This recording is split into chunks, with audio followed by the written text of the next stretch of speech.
ایک صحابی روم گئے ہوئے ہیں اور وہاں کے بادشاہ سے ملاقات ہے، حضور کا ترجمان بن کر کے گئے، ایمبیسڈر بن کر کے گئے روم یا دوسرا بیزنٹین کا کسی علاقے کی بات ہے۔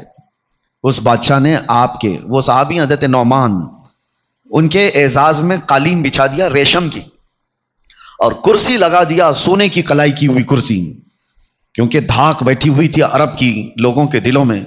محمد رسول اللہ صلی اللہ علیہ وسلم کے صحابہ کی فتوحات سب جگہ چرچے میں تھی، ظاہر سی بات ہے اس وقت عزت دینے کے لیے یہ کیا گیا، ریشم کا قالین اور سونے کی کلائی کی ہوئی کرسی لگائی گئی۔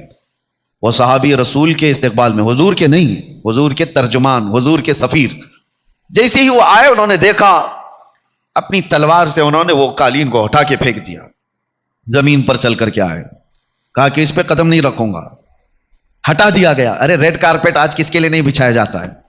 اس زمانے میں ریشم کا قالین کا مطلب ہوتا ہے سب سے مہنگی قالین ان کے لیے بچھائی گئی۔ پھر جب سونے کی کرسی پر بیٹھنے کا وقت آیا تو انہوں نے اس کو بھی دھکا دے کر گرایا، عام سادہ کرسی منگوائی، اس پہ بیٹھے۔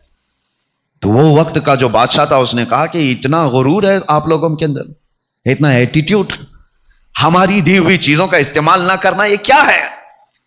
حضرت نعمان نے کہا ایٹیٹیوڈ، غرور، تکبر نہیں ہے، بات در حقیقت یہ ہے کہ میرے نبی صلی اللہ علیہ وسلم نے مرد کو ریشم کا استعمال حرام فرمایا، اور گولڈ کا، سونے کا استعمال میرے نبی نے مردوں کے لیے حرام فرمایا ہے، اس لیے میں نے تمہارے ریشم کا بھی استعمال نہیں کیا، تمہارے سونے کا بھی استعمال نہیں کیا۔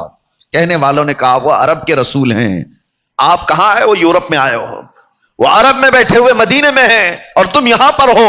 اس صحابی نے کیا خوب جواب دیا تھا، انہوں نے کہا ہمارا دین وہ نہیں ہے کہ بازاروں میں الگ اور مسجدوں میں الگ، ہم مدینے میں بھی محمد کے غلام ہیں، یورپ میں بھی محمد کے غلام ہیں صلی اللہ علیہ وسلم۔